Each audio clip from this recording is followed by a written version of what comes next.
Hello, Cancer, Sun, Moon, Rising, and Venus signs. Kamusta kayo? Sana po'y nasa mabuti kayong kalagayan. Welcome back po sa Star Tarot. Kung bago kayo rito, welcome din kayo. Thank you sa inyong support. I truly appreciate it. God bless you all. Paunang mensahe po ni Cancer ay relaxation. Cancer, this is what you really need right now. Mag-relax kayo.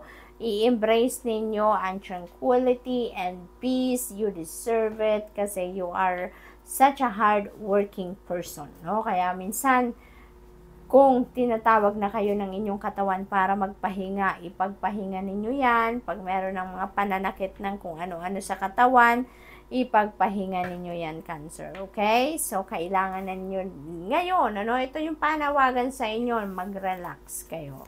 You need to recuperate, to rejuvenate, and recharge. Alright? Real estate. Ayan, ang iba sa inyo dito siguro, shopping for a home. No, maaaring nagsha-shopping kayo dito, may siguro bala kayong bilhing bahay, may siguro, or posible din na kayo yung may binibentang bahay. Maaaring ganon. Maaaring kayo mismo yung nagbebenta ng inyong bahay, or maybe you are dealing with a realtor, or maybe you're dealing with mga broker, yung mga ganon, no? Posibleng ganon. Or, posible din na nagpapagawa kayo ng sariling bahay. Siguro, nagpapabuild kayo ng bahay sa ngayon, or maybe renovations. Maaaring you are doing some kind of changes sa structure ng bahay ninyo. May renovation, may mga rearrangement ng kung ano-ano sa bahay. May proyekto kayong real estate. So, depende sa inyong sitwasyon, no? For some of you dito, merong perang marireceive, no? May perang darating siguro. Ang iba sa inyo talaga magbebenta, no? And the profit ng bahay ninyo, yun ang additional wealth ninyo. So, we have conflict ng iba sa inyo dito na may hindi pagkakaintindihan with another person, okay?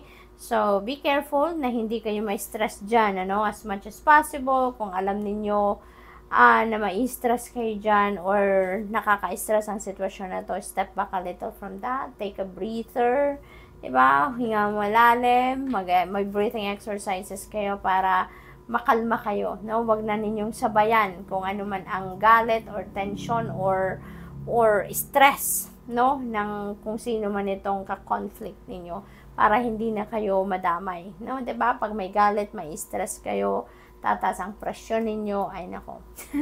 So, mag-iingat po kayo. As much as possible, iwasan na lang ninyo. Kung maiiwasan pa yung, parang may verbal, dito, may disagreement dito, no, kayo or at kung sino man.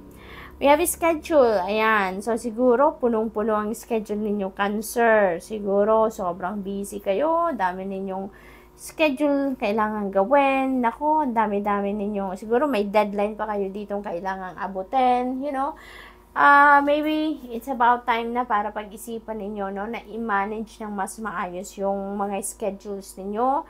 Pagplanuhan ninyong mabuti ang mga schedule ninyo here and there, no? Kasi kailangan dito ng a little bit of organization sa inyong oras, okay, Cancer, para na mag-benefit kayo, no? Hindi lang yung trabaho ninyo, kundi pati na din yung physical self ninyo, diba? Yung katawan ninyo, maalagaan nyo din. May time kayong mag-relax, mag-rejuvenate, yung mga ganun ba? So, you really need to manage your time wisely din, okay? So, we have gift. Yan, ang iba sa inyo is receiving a gift. Tangible or non-tangible, no? So, posibleng both, diba? Kung tangible ito, maaaring material na bagay ito na marireceive ninyo. That includes money, material things, mga kung ano-anong bagay-bagay dyan. Posible din na opportunity, no?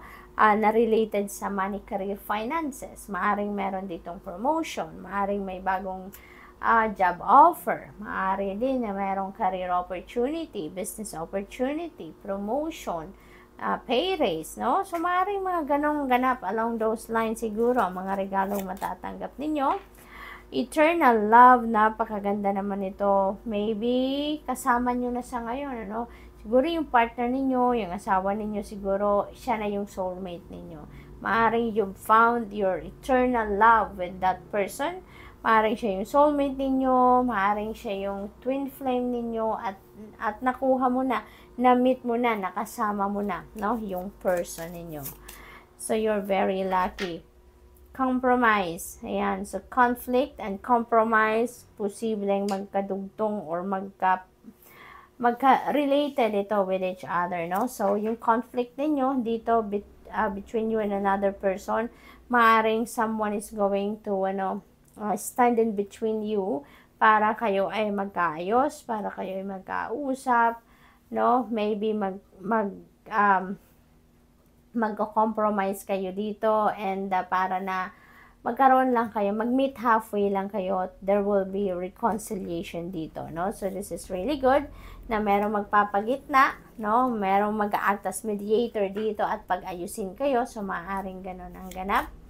We have blind, yan ang iba sa inyo, cancer, siguro merong problema sa mata, okay? So, siguro, kailangan na ninyo na magpatingin sa doktor, ano? This is a reminder for you na habang maaga pa, kung meron kayong mga discomfort na nararamdaman sa inyong mata, magpatingin na kayo.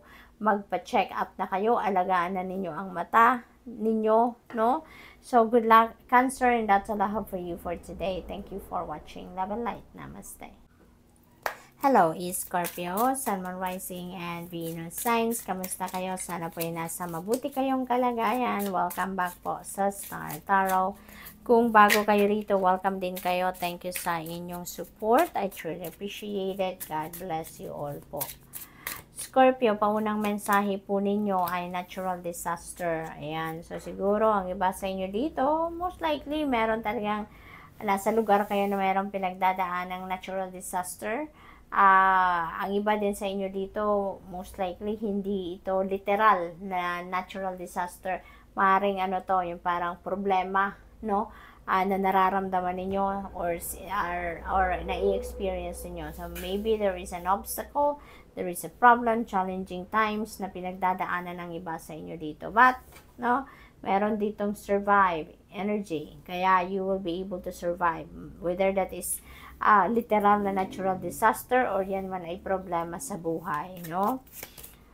So, live and learn. Ayan. So, ang iba sa inyo dito, maybe is studying. Maaring you're going to pursue your studies. Maaring iba sa inyo is going back to school. Mag-aaral talaga sa school. Or maybe, meron kayo ditong online courses na maaaring kunin, posibleng ganun din ang ganap. Or maybe, sisend siguro kayo kung nagtatrabaho kayo, maaaring mapapadala kayo sa mga trainings, workshops, mga ganun siguro, no? Skills development trainings, mga ganun. So, we have relaxation. Kailangan din ninyo na magpahinga. Mag-relax, Scorpio. Ang iba sa inyo dito, super tired na. Maybe you are exhausted physically, mentally, emotionally. Kaya now that you have that opportunity to relax, mag-relax kayo. Ibigay na ninyo yan sa sarili ninyo. Ibalato nyo na yan. Mag-relax kayo, magpahinga. You badly need that, no? Para i-embrace naman ninyo yung tranquility, yung serenity, yung peace. Kailangan ninyo yan. Well-deserved ninyo yan, okay? So, what else? We have family. Focus on family muna si Scorpio ngayon. Or maybe, this is a calling for you na give your family time din. Hindi lang puro trabaho. Kaya ngayon, maaring may bonding moment kayo with your family. Maaring mamamasyal kayo, you're going out. Siguro magde-date din kayo, lunch date or dinner date with your family. Or siguro mag-outing kayo, yung mga ganon, or magpa-park, something like that. So, enjoy po ninyo yan. We have homeless. Ang iba sa inyo dito is homeless. Maaaring ang iba sa inyo umalis sa tinitirhan ninyo. It's either umalis kayo or pinaalis kayo. So, maaaring ganun ang ganap dito. Parang, ngayon, feeling, siguro umalis kayo, wala man lang kayong bit-bit, kasi wala siyang dala-dala Talagang, kung ano ang suot niya, yun na lang. So, talagang parang miserable ang hitsura niya dito sa card. So, maaaring ganun ang sitwasyon ng iba sa inyo dito is Scorpio. But, you know what, Scorpio, wala namang problema na binibigay sa atin ng universe na hindi natin kayang solusyonan or hindi natin kayang lagpasan. Always remember that everything is temporary. Kaya kung ganito man ang inyong sitwasyon sa ngayon, huwag kang mag-alala. That will change for the better. No? One day, magkakaroon din ng breakthrough dadating sa buhay ninyo. No? The universe will send people to help your situation to improve. Kaya, keep your hope and faith alive. Umasa lang kayo for the best possible outcome. Umasa lang kayo na bubuti din ang inyong sitwasyon. Huwag kayong mawawala ng pag-asa. Think positive lang, no? So that you'll attract positive things and situations towards you. Okay? Ano man ang dahilan ng pagiging homeless ng iba sa inyo dito is Scorpio, don't worry. Things will change for the better. Okay? What else? We have trap. Ayan. So, ang iba sa inyo dito siguro na-trick kayo ng kung sino man, no? Maaring ganon. Siguro naloko ang iba sa inyo dito. Yan na na-pick up ko dyan. Siguro naloko kayo, kaya na-trap kayo sa isang sitwasyon na hindi ninyo sukat akalain na ganyan pala magiging resulta or ganyan pala ang magiging kalagayan ninyo. So, posibleng ganon din ang ganap dyan. What else? We have compromise. Ayan. So, ang iba siguro sa inyo dito, merong disagreement with someone, no? Maaring meron kayong hindi pagkakaintindihan with another person. May diskusyon, may away, at maaring someone is going to act as mediator. Merong papagitna sa inyo dito at para ayusin kayo. No? There will be reconciliation dito. Of course, merong batuhan ng hindi magagandang salita siguro between you and another person dito, pero maaayos din kayo, no? Magkakaayos din kayo. There will be reconciliation dito. So there might be compromise dito para mag-meet halfway kayo at magkasundo kayo, no? We have hesitation. Ayan. So ang iba sa inyo dito confused, no? Hindi ninyo alam ang gagawin. Maaring meron kayong desisyon na kailangan gawin dito, hinaharap, pero siguro ang isip ninyo hindi nag-agree sa puso ninyo and vice versa. Kaya you are confused, you are worried, because maybe may deadline kayo dito na kailangan abutin and yet hindi pa rin kayo nakakapag-desisyon. So, parang ano ba, mini-mini mo, diba? Maaring yun ang ginagawa ninyo pero hindi ka pa rin makapag-desisyon. So, in cases like that, Scorpio, you know what to do, no? Follow what your intuition is telling you, because alam naman nating lahat na if we allow our intuition to be our guide, sigurado tayo na magkakaroon tayo ng magandang desisyon, mauuwi tayo sa tamang path, no? Because it will always lead us to the right direction, hindi ba? So, good luck po. And that's all I have for you for today. Thank you for watching. Love and light. Namaste. Hello Pisces, Sun, Moon, Rising, and Venus signs. Kamusta kayo? Sana po nasa mabuti kayong kalagayan. Welcome back po sa Star Tarot. Kung bago kayo rito, welcome din kayo. Thank you sa inyong support. I truly appreciate it. God bless you all. Una mensahe ni Pisces, Fury. Wow. So, si Pisces, furious, umuusok ang tenga, galit, buwisit. You know, siguro, parang naka-ano siya, nakapang-opisina na outfit. Kaya maaring this is work-related, Pisces. No? Siguro, meron kayong kinabwisitan na pangyayari sa inyong trabaho. Siguro, meron kayong dissatisfaction dito sa inyong katrabaho or sa inyong trabaho mismo or sa performance niyo, whatever it is, umuusok ang tenga ni Pisces dito sa galit. What else? Stubbornness. Maaaring magkasama to, no? Related ito with each other, Pisces, no? Siguro talaga nabisit kayo kaya ayaw ninyong makinig sa ngayon.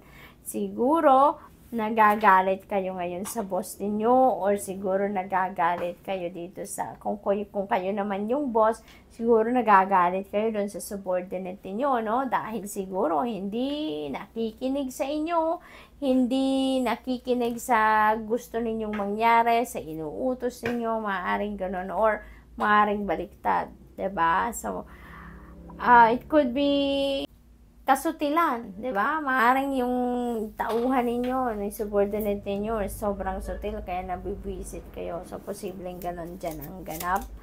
we have schedule, ayan, so maybe merong, siguro is related pa rin ito dito, siguro merong conflict of schedule dito, nagkamali siguro ng booking, you know, siguro binook kayo for a meeting, tapos na doble siguro, no, yung booking na yan, or yung appointment niyo siguro nagdoble-doble, kaya nako, syempre, sino naman 'di ba ang hindi maiinis, maiirita sa ganoon. Kaya maybe ang iba din sa inyo dito ang sitwasyon naman ninyo, maybe you really need to pay attention to your schedule din, ano? Siguro may mga deadline din kayo na kailangan ninyong asikasuhin dito, gawin para marating ninyo 'yon, ma-accomplish ninyo at the right time. Kaya siguro kailangan ninyong ayusin din ang sarili ninyong schedule, 'di ba? I-manage ninyo ng maayos ang oras ninyo. Also, kahit may tauhan kayo, sigurong nag-aasikaso ng inyong schedule, you still need to double check then your schedule para wala na maging conflict. What else? We have readiness. Ayan. So, ngayon, parang meron kayong pinaghahandaan, no? Parang may deadline talaga kayo dito na kailangan ninyong ma-reach. At kailangan ninyong paghandaan yan, ano, Pisces. And maybe you are ready, really getting ready for it. No, you are preparing for it, so that's good. You have stress, yan. So, because you are furious, talagang nai-stress na kayo dito, no? So, maaaring dahil din physical stress na din ito. Kulang kayo sa tulog, no? Masakit na ang ulo ninyo. Talagang napipressure siguro kayo sa trabaho ito, no? Maaring ganon. At kaya sumasakit na din ang ulo ninyo, no? So, relax. Kailangan ninyo na mag-relax, Pisces. Kailangan ninyo na mag-step back muna from this situation para makapagkalma muna kayo ng inyong sarili. Makapag-isip kayo na mas mabuti. Makapag-chill muna kayo. Makahinga muna kayo, no? At take a breather para ma-relax ninyo muna ang inyong sarili. Okay? So, we have gain. This is financial gain is what I'm picking up here. So, siguro, ang iba din sa inyo dito, kahit pa paano, magiging masaya, no? Kasi merong financial gain na dadating. Siswertehin din kayo dito sa inyong negosyo, kung may negosyo kayo, or sa trabaho ninyo, kasi maaaring makukuha nyo na din yung bunga ng inyong pagsisikap dito. Maybe this is harvest time for some of you. So, kung ano man yung pinag-e-effortan ninyo, ginagawa ninyo ng yung kasipagan ninyo, 'di ba? So, maaaring sa ngayon, you know, you will get your promotion siguro, you will be offered with bonus, maaaring may reward, or siguro meron kayong pay raise, no? So, depende sa inyong sitwasyon. But definitely, there is profit, there is financial gain coming in. Disturbance, ayan. So, talagang, alam mo, iritang-irita na kayo dito, Pisces. Parang hindi na talaga maganda ang inyong pakiramdam. You are definitely irritated dito. Furious, stubborn kayo, stressed out. Kailangan ninyo dito na mag-step back at magpahinga kayo, Pisces, ha? Kailangan ninyo ito. Kalmahin ninyo ang inyong sarili because that is not going to help you in any way. Ang stress ay nako, mas lalong magkikreate yan ng more headache, ng sakit pa, magkaka-acid reflux ka dyan kung ikaw ay stress na stress. Kaya, step back a little from what is causing you stress. Hingang malalim, mag-meditate ka if you have time.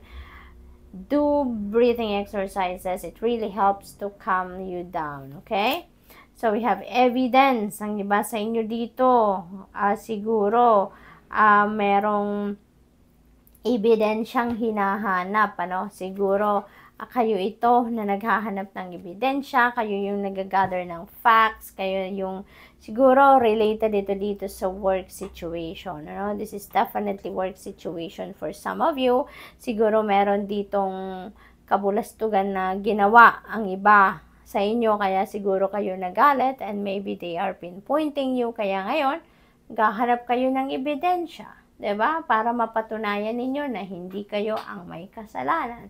Posibleng ganun din ang ganap. So, good luck, Pisces, and that's all I have for you for today. Thank you for watching. Love and light. Namaste.